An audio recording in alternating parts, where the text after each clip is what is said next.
ముఖ్యమంత్రి గారు రేవంత్ రెడ్డి గారు పత్రికా సమావేశం పెట్టి తానేదో ఘనమైనటువంటి ఒక విజయం సాధించినట్లు, తన మోసాన్ని, తన దోపిడిని, తన పరిపాలనా రాహిత్యాన్ని సహించి కూడా ప్రజలు ఆయనను నిలబెట్టి గెలిపించినట్లుగా భావిస్తూ ఒక అహంకారపూరితమైనటువంటి ఒక వ్యాఖ్యలు చేసినట్టు ఒక విషయాన్ని ఖండిస్తూ ఈ పత్రికా సమావేశాన్ని నిర్వహిస్తా ఉన్నాం. జూబ్లీ హిల్స్ గెలుపు రేవంత్ రెడ్డి పరిపాలనకు ప్రజామోదం కాదు. ఉప ఎన్నికలలో అధికార పార్టీ గెలవడం సర్వసాధారణమైనటువంటిది. అనేక ఉప ఎన్నికలు జరిగినప్పుడు ప్రతిపక్షంలో ఉన్నటువంటి ఒక కాంగ్రెస్ పార్టీకి, అది మునుగోడులో కానీ లేకపోతే హుజూరాబాద్లో కానీ దుబ్బాకలో కానీ డిపాజిట్లు రాకుండా ఓడిపోయినటువంటి ఒక పరిస్థితి. గ్రేటర్ హైదరాబాద్ ఎన్నికలు జరిగినప్పుడు కేవలం 2 కార్పొరేట్లు గెలుచుకొని అన్నిట్లో దాదాపు 148 సీట్లలో డిపాజిట్లు కోల్పోయినటువంటి ఒక పరిస్థితిని రేవంత్ రెడ్డి గారు గుర్తెరిగి ఎగిరెగిరి పడకుండా కొంత హుందాగా మాట్లాడితే బాగుంటుందని చెప్పని భావిస్తా ఉన్నాం. గెలుపులో ఓటమిలో హుందాతనంగా ఉండవలసినటువంటి ఒక అవసరం ఉంటుంది నాయకుడికి, ఎవరికైనా సరే, మరి ముఖ్యంగా పెద్ద పెద్ద కుర్చీలో కూర్చున్నటువంటి వాళ్లకు. తానేదో శుద్ధపూస అయినట్టు, తన ప్రభుత్వం అంతా ప్రజాస్వామ్యబద్ధంగా రాజ్యాంగబద్ధంగా ఎన్నికల్లో ప్రచారం చేసినట్టు, ప్రజలు మెచ్చి నచ్చి ఓట్లేసినట్టుగా రేవంత్ రెడ్డి గారు శుద్ధ పూస పలుకులు మాట్లాడుతూ ఉంటే నవ్వాలనో ఏడవాలనో అర్థం కాల. దాదాపు పిసిసి అధ్యక్షుడు, 15 మంది మంత్రులు, 10 మంది ఎంపీలు, 60 మంది ఎమ్మెల్యేలు, ఏఐసిసి ప్రధాన కార్యదర్శి, కార్యదర్శులు, కార్యకర్త నుండి డీజీపీ వరకు పోలీసులు, ఎన్నికల సిబ్బంది అందరూ కుమ్మక్కైపోయి ఇంతమంది కలిసి భర్త కోల్పోయినటువంటి ఒక మహిళ మీద అనేక దాష్టికాలకు పాల్పడి, బీఆర్ఎస్ పార్టీ కార్యకర్తల పైన అనేక దాష్టికాలకు పాల్పడి 200 కోట్ల రూపాయలు పైచిలకు ఖర్చు పెట్టి వాటిపైన కూడా విశ్వాసం లేకుండా గెలుపు సాధ్యం కాదని తెలిసిన తర్వాత ఎంఐఎంను కాళ్ళ వేళ్లాబడి ఎంఐఎం శాసనసభ్యులను, కార్పొరేటర్లను పట్టుకొచ్చి బోగస్ ఓటర్లతో గెలిచిన తర్వాత కూడా తానేదో గెలిచినట్టు, అదేదో రిఫరెండం అయినట్టు, ఆయన ప్రభుత్వం అంతా కూడా అద్భుతంగా ఉందని చెప్పని ప్రజలు సర్టిఫికేట్ ఇచ్చినట్టుగా ఆయన జబ్బలు దర్చుకుంటుంటే నవ్వాలనా ఏడవాలనా అర్థం కానటువంటి ఒక పరిస్థితి. ఇది ప్రజలకు అర్థమైంది. పాత బస్తీలోనో, బీహార్లోనో, ఉత్తరప్రదేశ్లోనో, రాయలసీమలోనో జరిగేటువంటి ఒక rigging, bogus voting, booth capturing, booth ఏజెంట్లను బెదిరించినటువంటి ఒక వైనం జూబ్లీ హిల్స్, హైదరాబాద్ నడిగడ్డ అయినటువంటి ఒక జూబ్లీ హిల్స్కి పట్టుకొచ్చి మళ్ళా తను రాజ్యాంగబద్ధంగా గెలిచినట్టుగా నాటకాలు చేస్తున్నటువంటి ఒక వైఖరిని తీవ్రంగా ఖండిస్తూ ఉన్నాం. వాస్తవానికి ఎన్నిక, జూబ్లీ హిల్స్ ఎన్నిక రేవంత్ రెడ్డి గారికి జీవన్ మరణ సమస్య ఇది. అందుకే బీజేపీ వాళ్ళతో కుమ్మక్కైండు, ఎన్నికల కమిషన్తో కుమ్మక్కైండు, పోలీసులతో కుమ్మక్కైండు, అసదుద్దీన్ ఓవైసీ, అక్బరుద్దీన్ వారి లాంటి వాళ్ళతో కాళ్ళబేరానికి వచ్చి ఇవాళ వాళ్ళతో బోగసోటింగ్ చేయించుకొని ఇవాళ ఈ ఎన్నిక గెలిచి జబ్బలు జరుచుకుంటా ఉంటే దయ్యాలు వేదాలు వల్లించిన ఒక పరిస్థితి. జీవన్ మరణ సమస్య ఎందుకు అంటున్నాను అంటే, ఈ పదవి కనుక, ఈ ఎన్నిక కనుక ఓడిపోయి ఉంటే అనలిస్ట్లో కానివ్వండి, లేకపోతే ఢిల్లీలో ఉన్న సర్కిల్స్లో అందరిలో కూడా ఒక మాట ఏంటంటే, ఎన్నిక ఓడిపోతే రేవంత్ రెడ్డి పదవి ఊడిపోతుంది, ముఖ్యమంత్రి పదవి ఊడిపోతుంది అని చెప్పని తెలిసి ఎన్ని అడ్డమైనటువంటి ఒక దొడ్డిదారులు దొక్కాలనో అన్ని అడ్డమైన దొడ్డిదారులన్నీ దొక్కి ఈ ఎన్నిక గెలిచినటువంటి ఒక విషయాన్ని గుర్తు చేస్తూ ఉన్నాము. ఇంకొక విషయం ఏంటంటే, చాలా సర్వేలు మీరు కూడా చూసుంటారు, మీడియా మిత్రులు చూసుంటారు, సోషల్ మీడియాలో కూడా సర్క్యులేట్ అయినట్టు ఒక సర్వేలు చూసుంటారు. రేవంత్ రెడ్డి నేతృత్వం వహిస్తున్నటువంటి ఒక కాంగ్రెస్ పార్టీ ప్రాబల్యం కంటే నవీన్ యాదవ్కు ప్రాబల్యం ఎక్కువ ఉండే. Percentage of people acceptance was more for Naveen than Congress party and Revanth Reddy. మళ్ళీ అదేదో నేను గెలిచినా అని చెప్పని ఆయన భుజకీర్తులు తగిలించుకొని ఆయన జబ్బలు దరుచుకుంటా ఉంటే ప్రజలను మభ్యపెట్టినట్టు కాదా అని చెప్పని సూటిగా వారిని ప్రశ్నిస్తున్న పరిస్థితి. ఒకవేళ నిజంగానే గనక ఆయన నేతృత్వంలో పనిచేస్తున్న కాంగ్రెస్ ప్రభుత్వానికి, కాంగ్రెస్ పార్టీకి బలం ఉన్నట్టయితే మొన్న 23 ఎన్నికల్లో ఓడిపోయిన అజరుద్దీన్కి ఎందుకు టికెట్ ఇవ్వలే? అజరుద్దీన్ ఎందుకు అభ్యర్థిగా పెట్టలే? ఎంఐఎం పార్టీ నుండి ఓడిపోయినటువంటి ఒక నవీన్ యాదవ్ గారికి తీసుకొచ్చి నువ్వు టికెట్ ఇచ్చినావు తప్ప నీ సొంత పార్టీలో ఓడిపోయినటువంటి ఒక అభ్యర్థికి టికెట్ ఇవ్వలేదంటే నీ పార్టీ గెలుస్తుంది అనే ఒక నమ్మకం రేవంత్ రెడ్డికే లేదు. సేమ్ థింగ్ హ్యాపెండ్ కంటోన్మెంట్లో కూడా గట్లనే బీజేపీ అభ్యర్థి అయినటువంటి గణేష్ను పట్టుకొచ్చి టికెట్ ఇచ్చిండు తప్ప పాప మా వెన్నెలమ్మ మా గద్దరను వాడుకున్నాడు. మా గద్దరను ఊరూరు తిప్పిండ్రు, మీటింగ్లు తిప్పిండ్రు, ఆయనతో ప్రచారాలు చేయించుకున్నారు. ఆయన బిడ్డకు టికెట్ ఇచ్చినట్టే ఇచ్చి ఓడిపోయిన తర్వాత మళ్ళీ అధికారంలోకి వచ్చినాక ఎన్నిక పెడితే ఎవరికి ఇవ్వాలన్న టికెట్ మీరు చెప్పురి, గుడ్డమే చేయబెట్టుకొని చెప్పురి. గద్దరణ మీద గౌరవం ఉన్నట్టయితే, రేవంత్ రెడ్డికి ఆయన అధికారం మీద, ఆయన ప్రజామోదం మీద కనుక నిజమైన విశ్వాసం ఉన్నట్టయితే వెన్నెల గారికి సీట్ ఇవ్వాలా? వెన్నెల గారికి సీట్ ఇవ్వలే. గణేష్ అని చెప్పని బీజేపీలు ఉన్నారని పట్టుకొచ్చి టికెట్ ఇచ్చిండు. ఇక్కడనేమో అజరుద్దీన్ ఒక మైనారిటీ సెలబ్రిటీని టికెట్ ఇవ్వకుండా ఆయనను పక్కకు పెట్టి నవీన్ ఎంఐఎం క్యాండిడేట్ను పట్టుకొచ్చి టికెట్ ఇచ్చిండ్రు. అంటే సొంత పార్టీలో ఉన్నటువంటి వాళ్ళందరినీ ఖతం చేస్తూ అటు బీజేపీ ఎంఐఎం వాళ్ళతో కొమ్ము కాస్తూ ఇవాళ టికెట్లు పంచి అదేదో దొడ్డిదారిన గుడ్డి దెబ్బ గెలిచినట్టు గెలిస్తే దాన్ని కూడా ఇవాళ ఆయన గొప్ప అని చెప్పుకునేటువంటి ఒక ప్రయత్నం చేస్తూ ఉన్నారు. ఇది కాంగ్రెస్ రేవంత్ రెడ్డి గెలుపు కాదు, ఇది నవీన్ యాదవ్ గెలుపు. You have to accept it. ఇంత బోగస్ ఓటింగ్ జరిగినా, ఇంత జరిగినప్పటికీ కూడా ఇది నవీన్ యాదవ్ గెలుపు. ఇది దానికి నేను గెలిచినా, నా మోసాలన్నీ తూచైపోయినాయి, నా దోపిడీ ఎంత తూచైపోయింది, నా అవినీతి ఎంత తూచైపోయింది, నా పథకాల అమలును చేయకపోయినా కానీ ప్రజలు నన్ను మెచ్చిండ్రు అని చెప్పని రేవంత్ రెడ్డి అనుకుంటే పిల్లి కళ్ళు మూసుకొని పాలు తాగినట్టు ఉంటుంది తప్ప ఇంకోటి కాదన్నట్టు ఒక విషయాన్ని నేను గుర్తు చేస్తా ఉన్నాను. ఓడిపోగానే ఏందేందో మాట్లాడినాడు. 10 సంవత్సరాల అధికారంలో ఉన్న పార్టీ బీఆర్ఎస్ పార్టీ. నువ్వు 10 సంవత్సరాల అధికారంలో లేవు. పార్టీలు గెలుస్తాయి, ఓడిపోతాయి, మళ్ళా గెలుస్తాయి, మళ్ళా ఓడిపోతాయి. This is a continuous process. అంత మాత్రం చేత హరీష్ రావు గారి పైన దాడి, కేటీఆర్ గారి పైన దాడి, కేసీఆర్ గారి ఆరోగ్యం బాగాలేదని చెప్పని ఏది పడితే అది చిల్లరమల్లరగా మాట్లాడి మళ్ళీ మీడియా వాళ్ళని బెదిరించుడు, అదిరిచ్చుడు, ఎకసెక్కాలాడు. ఇదేం ముఖ్యమంత్రి పద్ధతి అండి? నువ్వు ఓడిపోలే కొడంగల్లా, మల్కాజ్గిరి పార్లమెంట్ సభ్యుడిగా నువ్వు ఎన్ని కార్పొరేటర్లు గెలిచినావు చెప్పబ్బా? నేను కూడా కాంగ్రెస్లో ఉన్నప్పుడు మొత్తం 150 డివిజన్లలో పరమేశ్వర్ రెడ్డి, సోమశేఖర్ రెడ్డి, ఆ ఇద్దరు స్వయం ప్రకాశిత లీడర్లు. వాళ్ళిద్దరు నీ వల్ల కాదు వాళ్ళు గెలిచింది, వాళ్ళ వల్లనే వాళ్ళు గెలిచిండ్రు. పవర్ఫుల్ లీడర్లు వాళ్ళు గెలిచిండ్రు. నీ సొంత పార్లమెంట్లో 44 సీట్లుంటే మొత్తానికి మొత్తం ఓడిపోతావు, డిపాజిట్లు రావు. నువ్వు వచ్చి మళ్ళీ వాళ్ళ గెలుపు గురించి అందుకే ఏమంటా ఉన్నానంటే ఒక గెలుపును చూసి వాపును చూసి బల్పు అనుకుంటుందనే ఒక విషయాన్ని గుర్తు చేస్తూ ఉన్నాను. అసదుద్దీన్, అక్బరుద్దీన్ కాళ్ళు మొక్కి సంజయ్తో కుమ్మక్కై, బండి సంజయ్తో కుమ్మక్కై బీజేపీ ఓట్లని బీఆర్ఎస్కు ట్రాన్స్ఫర్ చేయించుకొని దానికి తోడుగా మళ్ళా పాత బస్తీల నుండి బోగస్ ఓటింగ్ చేయించి గెలిచిన పెద్ద మనిషి బీఆర్ఎస్ ఓట్లన్నీ కాంగ్రెస్కు, బీజేపీ ఓట్లన్నీ కూడా కాంగ్రెస్కు ట్రాన్స్ఫర్ చేయించుకొని బోగస్ ఓట్లతో గెలిచినటువంటి ఒక రేవంత్ రెడ్డి గారు తానేదో సాధించినట్టుగా చిల్లర మల్లర మాట్లాడిన ఒక మాటలను తీవ్రంగా ఖండిస్తూ ఉన్నాం. ఆయన 100 ఎలుకలు తిన్న పిల్లి తీర్థయాత్రలకు పోయిందట.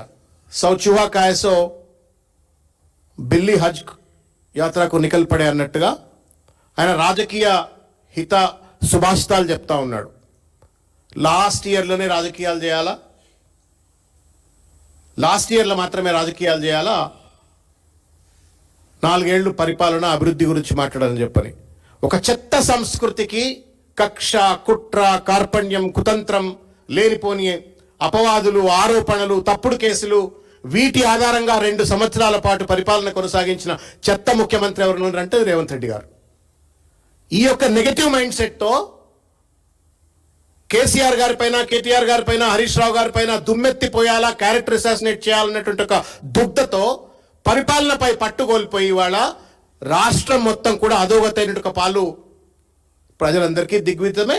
సిఏజీ లెక్కలు చెప్తా ఉన్నా ఏ రకంగా రెవెన్యూ రిసిప్ట్స్లో కానివ్వండి, ట్యాక్స్ రియలైజేషన్స్లో కానివ్వండి ఏ రకంగా రాష్ట్రం దెబ్బతిన్నదో పూర్తిగా కూడా కనబడతా ఉంది.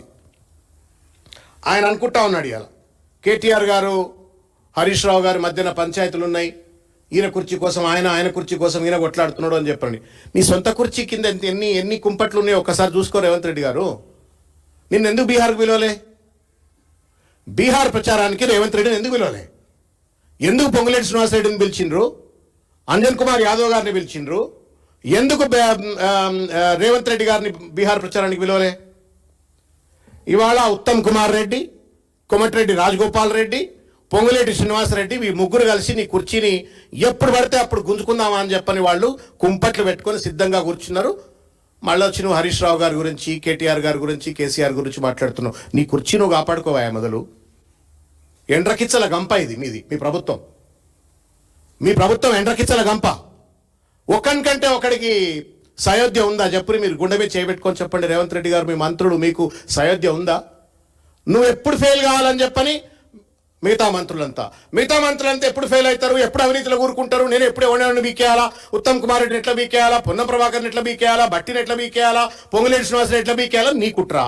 మీరు కుట్రలు కుతంత్రాలు చేసుకుంటా ఒక కలహాల కాపురం నడిపిస్తూ రాష్ట్ర ఆర్థిక వ్యవస్థను, రాష్ట్ర ప్రభుత్వాన్ని, రాష్ట్ర పురోగతిని గండిగొట్టేటువంటి ఒక మీరు బీఆర్ఎస్ పార్టీలో ఉన్నటువంటి ఒక అంతర్గత అంశాల పట్ల, విషయాల పట్ల లేనిపోని ఊహలు కలలు కంటూ కేసీఆర్ లేకపోతే కేటీఆర్, హరీష్ రావు వీళ్ళ మధ్యన ఏదో పంచాయతీలు అని చెప్పని కలలు కంటున్న రేవంత్ రెడ్డి, ముందు నీ కుర్చీని కాపాడుకో, నీ కుర్చీకి ఉన్నటువంటి ఒక బాధ్యతను కాపాడుకో, రాష్ట్ర ప్రగతిని కాపాడాలని చెప్పని నేను విజ్ఞప్తి చేస్తా ఉన్నాను. వాస్తవానికి ఏంటంటే నీ పదవికి పిండం పెట్టడానికి మొత్తం అంతా తయారున్నారు. నీ పార్టీలో ఉన్న వాళ్లే నీ పదవికి పిండం పెట్టాలో, నేను ఎప్పుడు దింపాలని చెప్పని మొత్తం అంతా సిద్ధంగా ఉన్నారు. దాన్ని ఫస్ట్ కాపాడుకోవాలని చెప్పని నేను కోరుతా ఉన్నాను. ఇకపోతే నేను ఇంతకుముందు చెప్పినట్లుగా 2 సంవత్సరాలు ఇంత దుర్మార్గంగా, ఇంత అసమర్థతతో పరిపాలన చేసినటువంటి ఒక వ్యక్తి భారతదేశంలో ఏ ముఖ్యమంత్రి కూడా లేడు. Only because of the chief ministers negative mind set, ఒక వ్యతిరేక ధోరణితో, అవినీతి ఆలోచనలతో మొత్తం పరిపాలనను విధ్వంసం చేసి వాళ్ళ దేశానికి తలమానికంగా నిలబడ్డటువంటి ఒక కేసీఆర్ గారి పాలనలో నిలబడ్డ తెలంగాణను సర్వనాశనం చేసేటువంటి పరిస్థితి ఇవాళ సిఏజీ రిపోర్ట్లు చూసినట్టయితే మీకు కనబడుతుంది. రెవెన్యూ రిసిప్ట్స్లో, ట్యాక్స్ రెవెన్యూస్లో, జిఎస్టీ రియలైజేషన్లో, స్టాంప్స్ అండ్ రిజిస్ట్రేషన్ రియలైజేషన్లో, సేల్స్ ట్యాక్స్లో, స్టేట్ ఎక్సైజ్లో, మొత్తం అన్ని రంగాల్లో కూడా పెద్ద ఎత్తున లోట్లుంటూ, లోటు బడ్జెట్తో ఇవాళ ప్రభుత్వాన్ని నడుపుతూ అప్పుల పాలు చేసి 2 ఏళ్లలో 2,40,40,000 కోట్ల రూపాయల అప్పు చేసినటువంటి ఒక పెద్ద మనిషి ఇవాళ పరిపాలన గురించి లాస్ట్ సంవత్సరమే రాజకీయాలని చెప్పని చిల్లరమరగా మాట్లాడుతూ ఉన్నారు. నీకంటే వయసులో చిన్న అని కేటీఆర్ గారు నన్ను, నీకంటే చిన్నోడే నీకంటే పెద్ద పేరు ఎట్లా తెచ్చుకుందని చెప్పని అసూయ పడుతుంది నువ్వు. ఆయన అంటా ఉన్నాడు హరీష్ రావు గారు అసూయ తగ్గించుకోవాలా, కేటీఆర్ గారు అహంకారం తగ్గించుకోవాలని చెప్పని. రేవంత్ రెడ్డి దుర్యోధనుడికి జీన్స్ ప్యాంటు, తెల్ల షర్టు, గడ్డం పెంచితే ఎట్లుంటాడో దుర్యోధనుడు రేవంత్ రెడ్డి సమానం అంతే. కాబట్టి దుర్యోధనుడేమో 7 అడుగులు ఎట్లుంటుండేనట, ఈయనేమో 3 అడుగులున్నాడు, తేడాగంతే. ఒక్క మాటన్నా అహంకారం లేకుండా మాట్లాడతాడా? ఎకసెక్కాలు లేకుండా మాట్లాడతాడా? అసూయ అనే అంగి దొడుక్కొని, అహంకారం అనే లాగు దొడుక్కొని, అవినీతి అనే బ్రాండెడ్ బూట్లు వేసుకున్నటువంటి ఒక పెద్ద మనిషి రేవంత్ రెడ్డి. నేను ఈ మాట ఏదో కోపంతో అంటలే, నరనరాన ఆధిపత్య అహంకారంతో విర్రవీగుతూ ఇవాళ రేవంత్ రెడ్డిదే ఓరలేని గుణం. నేను ఓరలేని గుణం ఏందనేది మీకు చెప్తా. మీకు తెలుసు కదా, ఉత్తమ్ కుమార్ రెడ్డి పిసిసి ప్రెసిడెంట్ ఉన్నప్పుడు పార్టీలో జాయిన్ అయ్యిండు. జాయిన్ అయిన తర్వాత ఎప్పుడన్నా ఉత్తమ్ కుమార్ రెడ్డిని ఓర్చిండా? సహించిండా? ఉత్తమ్ కుమార్ రెడ్డి మీదనే సోషల్ మీడియా గురించి మాట్లాడుతుండు. కేటీఆర్ గారు social media, BRS party social media గురించి. నువ్వేం శుద్ధ పూసవయా? Separate social media cells dens నడుపుకుంటా, నువ్వు సెల్స్ డెన్స్ నడుపుకుంటా. ఉత్తమ్ కుమార్ రెడ్డి నా పైననే నా పార్టీ వాళ్ళే కేసులు పెడుతుండ్రు, అది కూడా రేవంత్ రెడ్డి, సునీల్ కనుగోలు ప్రేరేపితం అని చెప్పని కేసులు పెట్టినట్టు ఒక విషయం ఒక్కసారి గుర్తు చేసుకో. ఉత్తమ్ కుమార్ రెడ్డిని సహించలా, కోమటిరెడ్డి రాజగోపాల్ను సహించలా, బట్టి విక్రమార్కను సహించలా, ఆఖరికి పాప మా తల్లి Meenakshi Natarajan, is a very honest lady. Meenakshi Natarajan గారు కొంత వీళ్ళు చేస్తున్న అడ్డమైన పనులను తప్పు అని చెప్పనంటే పెద్ద పెద్ద పేపర్లలో బ్యానర్ ఐటమ్లు రాయించిండ్రు, వాళ్ళ పేపర్లలో, ఇంగ్లీష్లో తెలుగులో. ఆమె ఎక్కువ తక్కువ ఇన్వాల్వ్ అవుతుంది, అందులో ఏలు పెడుతుంది, ఇంట్లో ఏలు పెడుతుంది అని చెప్పని రాసి ఆమెను మూలకు పెట్టే ప్రయత్నం చేసిండు. అంటే నువ్వు ఉత్తమ్ను సహించవు, బట్టిని సహించవు, రాజగోపాల్ రెడ్డి సహించవు, మీనాక్షి నటరాజన్ సహించవు. నదీం జావేద్ అని ఉంటుండే ఒక ఆయన, నదీం జావేద్ అని ఉండే ఒక ఆయన ఏఐసిసి సెక్రటరీగా వచ్చిండు. ఆయన ఏఐసిసి మైనారిటీ విభాగానికి ప్రెసిడెంట్ ఉండే. ఓర్వలేక, ఎందుకంటే నికార్స్ అయినోడాడు, గట్టి ఆయన, ఉత్తరప్రదేశ్ ఆయన గట్టోడు, ఓర్వలేక ఆయన ట్రాప్ చేసి ఒక ఇల్లీగల్ కేసులలో ఇరికిచ్చి బదనాం చేసి బయటికి పంపిన చరిత్ర రేవంత్ రెడ్డి గారిది. ఇట్లా అసూయకు బ్రాండ్ అంబాసిడర్ రేవంత్ రెడ్డి గారు, అహంకారానికి బ్రాండ్ అంబాసిడర్ రేవంత్ రెడ్డి గారు. అనుముల అంటేనే అసూయ, అనుముల అంటే అహంకారం, అనుముల అంటే అవినీతి, అనుముల అంటే అబద్ధాలు.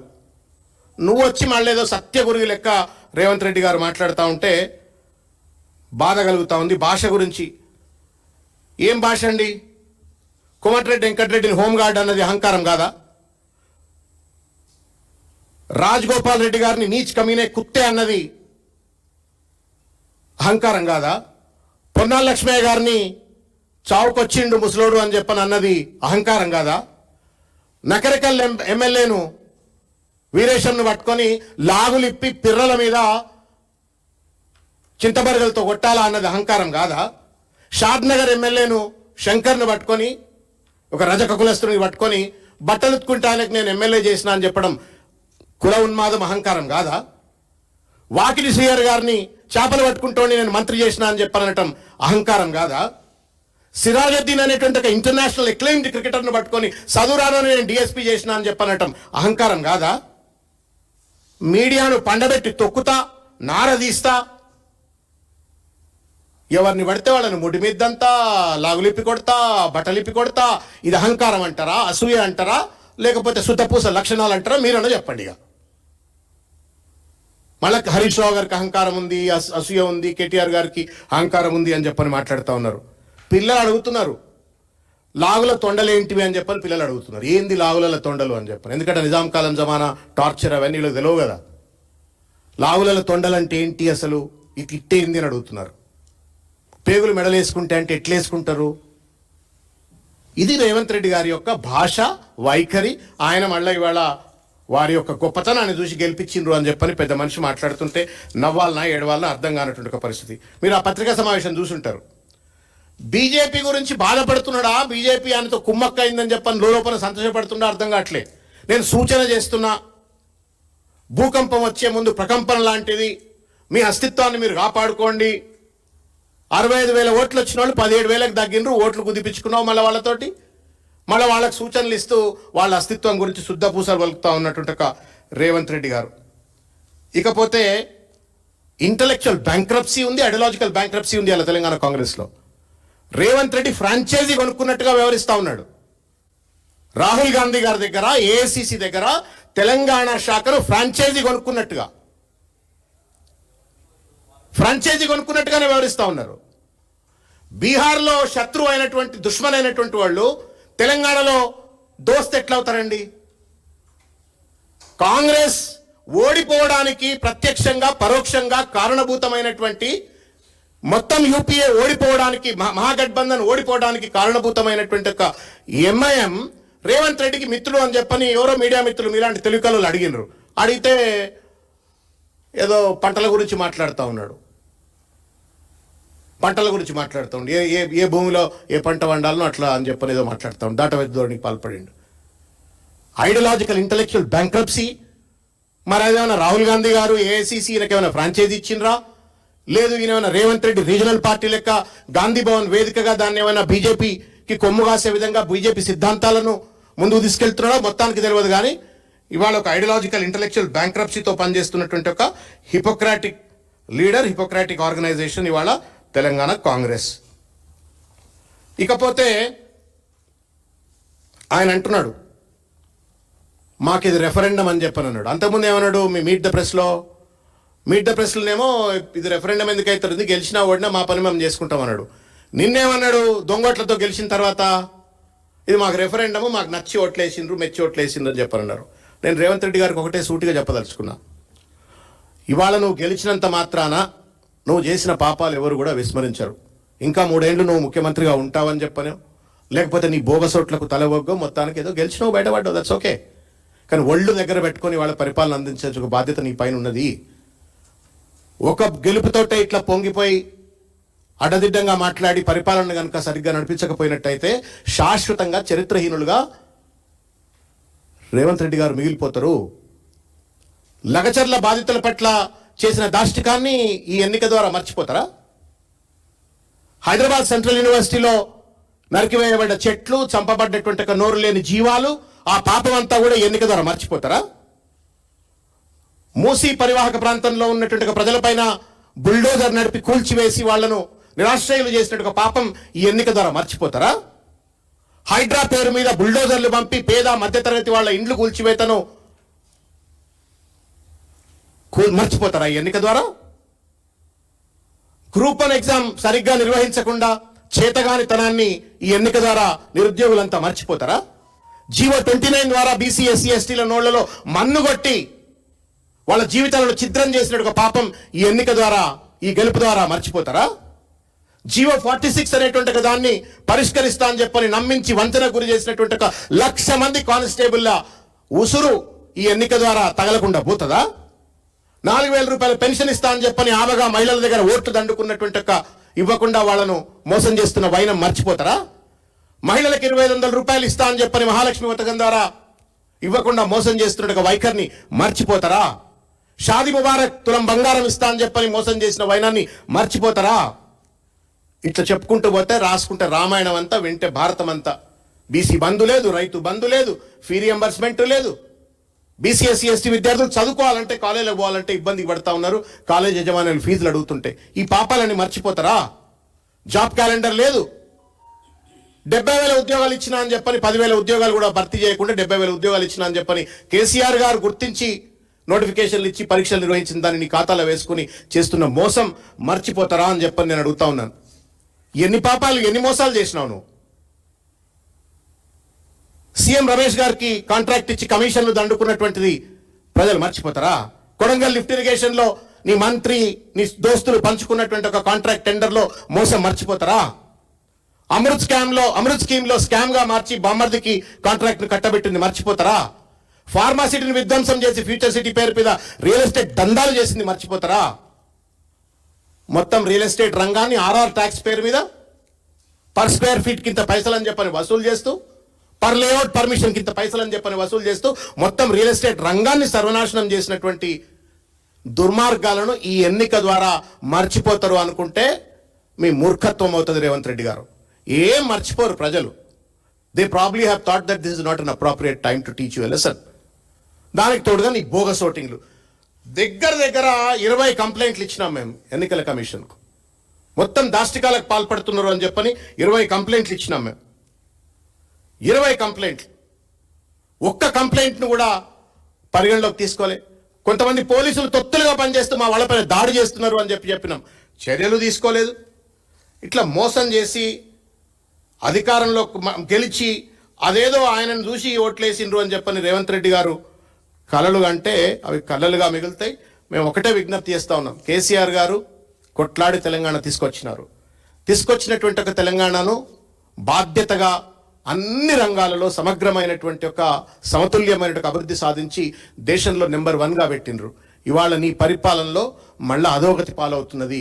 20 ఏళ్లు వెనక్కి తీసుకుపోయినరు రేవంత్ రెడ్డి గారు. దీన్ని కాపాడాలని చెప్పని కోరుతున్నా. చివరికి రాహుల్ గాంధీ గారి బీహార్ ఎన్నికలో बीजेपी के खुले बीजेपी के लाखों लोग खुलेआम अलग अलग राज्यों में धूम धूम कर वोट डालते हैं और इस चोरी को छुपने के लिए सारे सबूत मिटा दिए जाते हैं। बीजेपी और इलेक्शन कमीशन मिलकर खुलेआम वोट चोरी कर रहे हैं, लोकतंत्र की हत्या అని చెప్పని ఆయన రాహుల్ గాంధీ గారు ట్వీట్ చేస్తారు. మరి జూబ్లీహిల్స్లో లోక్తంత్రం చచ్చిపోలేదా సార్ చెప్పరి? బోగస్ ఓట్లు నా జీవితంలో చూడలే నేను. పెంగ్విన్ బర్డ్స్ వచ్చినట్టు వస్తున్నారు, దడ దడ దడ దడ దడ బూత్లకు ఎంటర్ అవుతున్నారు, ఓట్లు వేస్తున్నారు, వెళ్ళిపోతున్నారు. మీరు జాగ్రఫీ ఛానల్స్ ఏమైనా చూస్తే కనబడతాయి కదా, అట్లనే గుంపులు గుంపులు అడగటానికి పోతే మా పైన దాడి, బెదిరింపులు. ఇది రాహుల్ గాంధీ కనబడదా? రాహుల్ గాంధీ గారు అక్కడ ఎంఐఎం తిడతారు, ఇక్కడనే రేవంత్ రెడ్డి మెచ్చుకుంటున్నారు. ఏందన్నట్టు ఇది? ఏం హిపోక్రసీ ఇది? ఏం డబుల్ స్టాండర్డ్స్ ఇవి? ఎవరిని మోసం చేస్తూ ఉన్నారు మీరు? కాబట్టి మోసాల పునాదుల మీద పరిపాలన కొనసాగిస్తూ తానేదో ఘనాపాటి విజయం సాధించిన అనుకుంటే ఇది నవీన్ యాదవ్ గెలుపు, రేవంత్ రెడ్డి గెలుపు కాదు. ఒళ్ళు దగ్గర పెట్టుకొని పరిపాలన అందించవలసిన బాధ్యత ఉంది. కమాండ్ కంట్రోల్ సెంటర్లో కూర్చొని అజమాయిష్ చలాయిస్తూ పోలీస్ రాజ్యాన్ని నడిపిస్తూ అడ్డమైన కేసులు పెట్టి మందిని బెదిరించుకుంటూ అవినీతికి పాల్పడితే ప్రజలు తప్పనిసరిగా గుణపాఠం చెప్తారు. బట్ పరిపక్వత ఒకటి ఉంటుంది, టైం కోసం ఎదురు చూస్తారు. ఈ గెలుపు నీకేదో సర్టిఫికేట్ ఇచ్చినట్టుగా భావించి మళ్ళా ఇంకా దాష్టికాలకు పాల్పడితే పాపం పండుతుంది. 100 తప్పులు అంటాం కదా శిశుపాలుడు. Thank you.